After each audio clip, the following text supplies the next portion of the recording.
Ou même cap suivre Colon Info, qu'on doit suivre nous là à travers le pays, à travers mon nom, nous dans la ville Okaï, troisième ville pays d'Haïti, nous capables de depuis samedi après-midi, la pluie a tombé dans le département sud pays, spécialement dans la ville Okaï. Jeudi, mardi, nous capables de 5 octobre 2024 là, la pluie a tellement tombé, ça la cause même l'école va fonctionner, tout le monde qui déjà prend chemin l'école obligé de tourner la caille.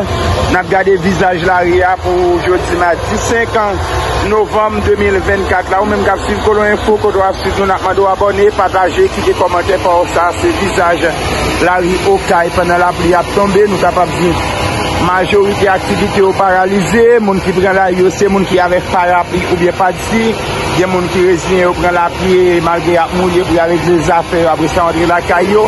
Mais comment la ville là, en bas la ville là, dans la ville Okaï, dans le moment la pluie a tombé. Ou même quand sur Colon Info, nous demandons toujours abonner page Facebook ça, restez connecté avec nous. Zone ça ne capable de circulation qu'on vraiment en bout.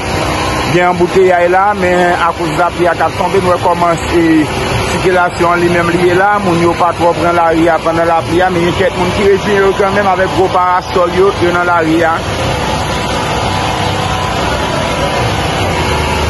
Nous avons quelques petits camionnettes qui prennent la rue quand même, qui viennent charger, qui chercher la vie. Donc on est, si t'as pas bail, c'est la rue, il y a des gens qui dans la rue, il fonctionne au jour le jour. Depuis la rue a paralysé, le pas bon pour eux, malgré la pluie a tombé, obligé de prendre la rue. Ou même qu'à suivre nous, quitter, commenter, abonner, partager, qu'on doit suivre Colon Info.